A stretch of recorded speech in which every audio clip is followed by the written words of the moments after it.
E aí, pessoal, tudo bom? Antes de começar o vídeo de hoje, eu queria lembrar-lhes apenas que ontem, aqui no canal, saiu uma entrevista sensacional que eu fiz com o Sonny Liu, que é o autor de A Arte de Charlie Chan Hock-Chai, que é o próximo lançamento da editora Pipoca Nanquim. Então, por favor, não deixem de ir lá, assistir, comentar, deixar seu joinha, compartilhar, porque o vídeo ficou muito bom e eu já tenho uma próxima entrevista engatilhada. Dessa vez é com um artista nacional e também vai ser foda, beleza? Então, por favor, todo mundo olhando o vídeo, mas só depois de assistir esse aqui. E eu vou falar um pouco sobre a minha rotina como colecionador aqui na América do Norte, né? Eu já fiz um vídeo anteriormente explicando como é que funciona o mercado aqui nos Estados Unidos e no Canadá. Mas era um vídeo um pouco mais técnico, com informações de cunho histórico e tal. E dessa vez não, um vídeo um pouco mais informal, em que eu vou falar realmente a minha rotina, meu dia a dia como colecionador. E colecionador é um termo que durante muito tempo eu evitei, né? Sei lá, eu não gosto desse rótulo, cara, colecionador, uma coisa meio verminosa. Mas com a quantidade de coisa que eu compro toda semana e com o volume que essas coisas têm tomado dentro da minha casa, eu tive que parar e aceitar o fato de que eu, sim, sou um colecionador, por mais que desgoste desse rótulo, né? E a rotina de um colecionador aqui no Canadá ou nos Estados Unidos é bem diferente da rotina de um colecionador do Brasil, né? No Brasil a gente tem aquele lance de não saber quando é que os gibis chegam nas bancas, né? Não tem uma data certa, dependendo de onde você mora, né? No caso eu cresci em Maceió, então não tinha, às vezes a gente nem sabia se o gibi ia chegar ou não, sabe? Era uma coisa meio inconstante e ainda é o caso em diversas cidades no Brasil. Então tem esse lance de você ir diversas vezes na banca de jornal para ver se aquilo tá lá, ou então você ficar verificando o preço do gibi que você quer comprar nas diferentes mega stores, porque tem sempre aquela flutuação de preço. Isso aqui é algo que não acontece, tá? O preço é sempre o mesmo, o dia é sempre o mesmo, é uma coisa um pouco mais constante, é uma coisa um pouco menos nebulosa como é no Brasil, né? Então, como vocês sabem, vocês que acompanham aqui o canal há um pouco mais de tempo, quarta-feira é o dia de comprar gibi, tá certo? É o dia em que os gibis são entregues nas comic shops. Na verdade, eles são entregues antes, né? Eles são entregues na segunda ou na terça, mas é na quarta-feira em que eles saem à venda, né? Faça chuva ou faça sol ou faça tempestade de neve, quem assiste o canal já viu eu indo comprar gibi numa quarta-feira debaixo de uma nevasca e os gibis estavam lá, né? Então assim, toda quarta-feira é de lei e os gibis, como eu disse, chegam antes. Inclusive, alguém me perguntou como é que os caras se asseguram, né, que o gibi só vai à venda na quarta-feira. Se eles estão lá antes, eles não poderiam vender antes. E o Rob me contou uma história muito boa. A Diamond, que é a distribuidora, ela tem um lance de secret shoppers, né, que são alguns agentes que saem em todas as comic shops de todo o continente e eles sempre chegam nas terças-feiras, né? Então os caras passam um tempinho lá, pegam uma coisa aqui e ali, aí jogam o Miguel no vendedor. Ô bicho, olha só, você tem tal gibi que vai ser lançado só amanhã? Ah, cara, olha, eu tenho, mas ele só vai ser lançado amanhã às 11 horas. A cara, não, bicho, é porque, porra, olha, você podia quebrar um galho pra mim, é porque eu moro longe e não vou poder voltar? Não, olha só. Então o que acontece? Eles querem verificar se os caras estão cumprindo à risca a determinação de vender aquilo somente na quarta-feira. Porque se eles forem pegos vendendo antes, eles podem até perder o contrato com a Diamond, né? Os caras levam isso muito a sério. Depois eu faço um vídeo contando esse lance dos Secret Shoppers, é bem interessante. Mas enfim, quarta-feira é o dia de comprar gibi. Então, os colecionadores, né? Então, você já é um colecionadorzinho se você for lá comprar seu gibi na quarta-feira. Você já deve ter percebido, se assistem os vídeos aqui no canal, que na quinta-feira, quando eu mostro os meus picapes, alguns gibis que eu apresento não estavam presentes nas prateleiras quando eu faço o giro da Comic Shop no dia anterior, na quarta-feira. E o motivo é simples. Aqui, os donos de Comic Shop, eles não trabalham com esse lance de consignação, tá certo? Eles não pegam os gibis emprestados e devolvem em encalhe. Não, eles compram todo o estoque da Diamond e eles que se virem para vender. Então, eles são bem conservadores em relação à quantidade que eles compram. Eles não vão comprar demais porque se sobrar, o que é que eles vão fazer com o encalhe, tá certo? Então, muitas vezes o colecionador chega lá para comprar tal gibi e o gibi, né, desapareceu, né? Ó, bicho, tem que vir mais cedo, né? Então, tem esse lance, né, de você ir lá e não encontrar o gibi. É aí que entra o lance das pull boxes, né? E daí isso daí já é o next step, né? Primeiro é você ir na Comic Shop toda quarta-feira. Você já é um colecionadorzinho. Quando você tem uma pull box, né, que já vou explicar o que é, você já está um passo além, né? A pull box é o seguinte, é um serviço oferecido pelas comic shops em que os caras reservam os títulos para você, né? Algumas comic shops, aliás, toda comic shop de respeito ela oferece esse serviço, só que algumas cobram em calção, né? Um cheque de, sei lá, 10 ou 20 dólares. Por quê? Porque alguns caras, eles chegam lá, ó, bicho, você pode reservar pra mim tal, tal, tal e tal gibi. Os caras guardam e daí o cara nunca mais aparece, tá entendendo? Então, se ele deixa lá um calção de 20 dólares, se ele não voltar bem, foda-se, pelo menos ele já pagou os gibis que estão aqui, né? E não cabe ao vendedor arcar com aquele prejuízo. Só que algumas outras comic shops, é o caso da 1 Million Comics que eu frequento, elas oferecem esse serviço se você for um bom cliente. Então, como faz anos que eu vou toda quarta-feira religiosamente lá, em um determinado momento o Rob perguntou, bicho, vem cá, tu não... inclusive foi assim que eu comecei a ficar amigo dele e tal. Tu não quer me mandar um e-mail com uma semana de antecedência, daí eu guardo aqui os seus gibis, né? É uma pull box, às vezes não é um box, né, literal, né? No caso do lado do Rob é uma gavetinha improvisada e tal. E a forma como funciona é que com uma semana de antecedência eu mando um e-mail para ele, né? Olha, Rob, eu quero isso, isso, isso, isso, isso. E quando eu chego lá na semana seguinte, tá lá, né? Às vezes não, às vezes ele esquece aquele animal. Ele tem feito isso bastante, inclusive. Vou dar um puxão de orelha nele. Mas não, mentira. Mas normalmente ele acerta, tá certo?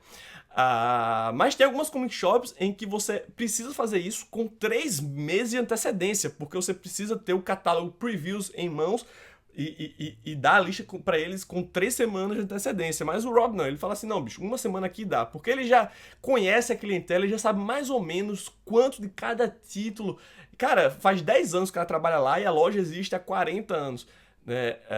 Então ele já sabe mais ou menos mensurar quanto é que ele consegue vender de cada gibi, né? Então eu não preciso mandar com 3 meses de antecedência. Na semana anterior eu mando a lista e ele guarda para mim, né? Então, como eu disse, isso você já está um passo além. Outro lance que é bem diferente, eu observo, entre colecionar quadrinhos na América do Norte e colecionar nos Estados Unidos é o formato, né? Eu vejo cada vez menos interesse dos leitores brasileiros pelo formato mensal, né? Mas aqui não, aqui a forma correta de se colecionar é mensal, né? São os singles, são os flops, que são esses gibizinhos aqui que tem entre 28 e 32 páginas normalmente e saem aí por uns 4 dólares preço de capa.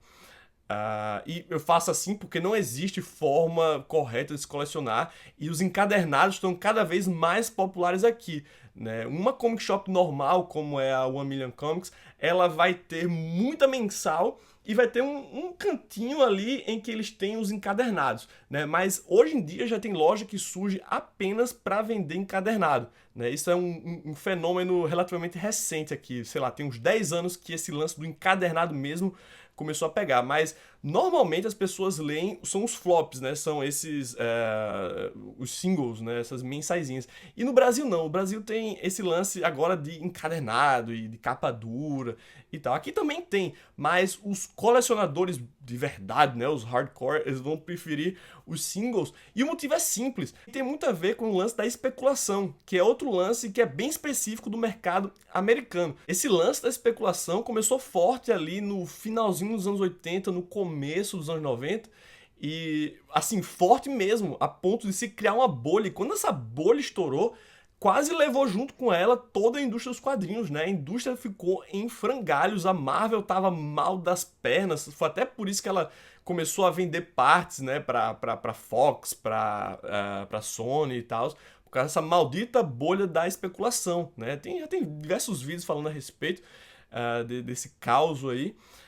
Mas até hoje a especulação ela é muito forte. Então, para dar para vocês um exemplo, a Saga, né, do Brian K. Vaughan, a primeira edição, hoje ela vale, sei lá, coisa de 100 pau, $150 no eBay, né? Porque é uma série que, assim, Brian K. Vaughan é um bom escritor, mas ninguém esperava que essa série fosse bombar como bombou, né? É uma das séries mais vendidas até hoje na Image. Outro excelente exemplo é The Walking Dead, né? Ninguém achava que The Walking Dead ia ser esse fenômeno que se tornou hoje, né? A ponto de relançar todo um gênero, né? Gênero de histórias de zumbis. Né? Se tem muita história de zumbi hoje em dia é por conta de The Walking Dead. E quando ele foi lançado, ninguém achava que ia ser esse fenômeno, né? Então, a edição número 1, aliás, não só a número 1, mas a 2, até a número 10, até a número 20, ela vale centenas de dólares cada uma dessas edições, sabe?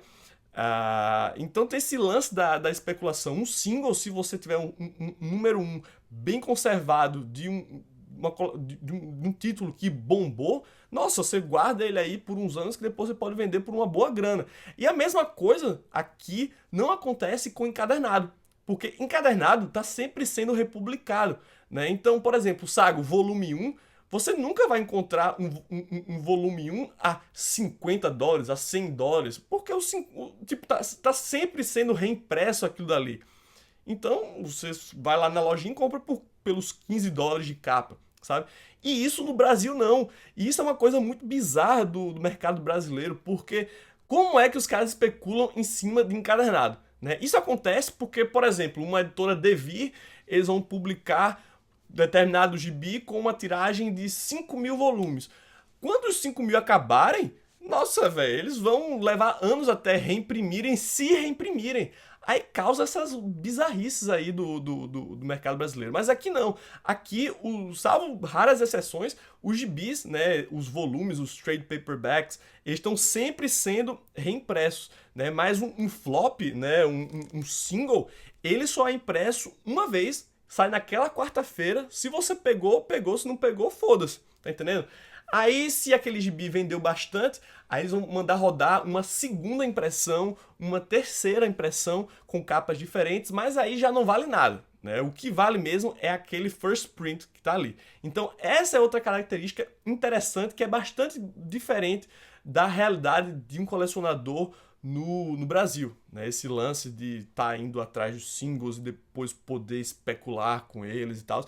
Eu, honestamente, nunca parei pra... Pô, quanto é que vale os gibis que eu tenho aqui? Eu nunca pensei em vender, mas, honestamente, se tiver valendo daqui a 5 anos, 10 anos, sei lá, uma boa grana, velho, foda-se, toma aí, eu vendo e faço uma coisa melhor com o dinheiro. Né? E outra coisa, e eu vou finalizar o vídeo que tá começando a ficar muito longo, depois vocês mandem as suas perguntas, é que a forma como você compra os seus quadrinhos, se é flop ou encadernado, isso vai refletir na sua casa, né? Porque se você é o cara que só compra encadernado, e como eu disse, esse tipo de colecionador tá cada vez mais comum aqui, então você tem estantes bonitas, né? Com lombadas, né? Aqui também tem lombadeiro, sim. Mas se você é um cara que prefere os flops, né? Então você vai ter coisas como essa aqui, né? É bem novo esse lance das caixinhas decoradas, né? Começou, sei lá, ano passado, mas normalmente são caixas brancas, né? Então, aqui em casa eu tenho 6 caixas como essa que vem enchendo numa velocidade cada vez maior. E cada caixa dessas aguenta entre 200 e 300 edições. E é isso. Se você coleciona encadernado, você vai ter estantes bonitos. E se você coleciona flop, você vai ter caixas como essa aqui, né? E daí você, depois que enche, você desce e bota na garagem, sei lá, em algum lugar, você vai estocando até o dia que você tem que alugar um container para guardar todas essas porras aí. E o lance das caixas de comprar flops, e que é uma merda, pra mim é o ponto negativíssimo, é porque quando você compra encadernado, vem somente a história que você quer ler. Beleza, né? Quando você compra isso aqui, vem as propagandas, né, que são metade do gibi, e vem, olha só, o bag and board, né, o saquinho e essa cartolinazinha plástica aqui. E quando você vai acumulando isso, toma um volume muito maior do que o de um simples encadernado, tá entendendo? E sem contar que custa mais caro, né? Se você somar aí as 6 edições de um arco, vai ver que você acabou pagando mais do que se tivesse comprado o encadernado, né? O lance mesmo, você compra isso aqui porque sai primeiro, né? E para mim, aqui no canal, é bem importante ter isso aqui primeiro para poder falar com vocês, né? Mas como eu disse, o vídeo tá muito longo, eu acho que eu já falei demais. Espero ter tirado a dúvida de alguns de vocês em relação às coleções. Me pergunto bastante sobre quanto eu gasto, né, por semana. Cara, ultimamente eu tenho gastado entre 5... Eu vou até falar baixo para minha mulher não ouvir. Mas normalmente eu gasto entre 50 a 60 e às vezes 70, né? E dólares canadenses. E esse é outro lance também de se colecionar gibis aqui no Canadá especificamente, porque é o câmbio, né? O câmbio também oscila bastante. Ultimamente o dólar americano tá bem caro para o canadense, então a gente acaba pagando um pouco mais. Esse mesmo valor aí, se eu fosse comprar em dólares americanos, sairia, sei lá, 50, eu estaria pagando 30, talvez. Então é isso aí. Não, 30 não, eu exagerei, mas uns 40. Beleza, pessoal? Então, como eu disse, desculpem pelo vídeo longo, espero que vocês tenham gostado. Como sempre, não esquece de deixar aquele bom e velho joinha, se inscrever no canal, caso ainda não seja inscrito. Um grande abraço e até o próximo Comic Zone.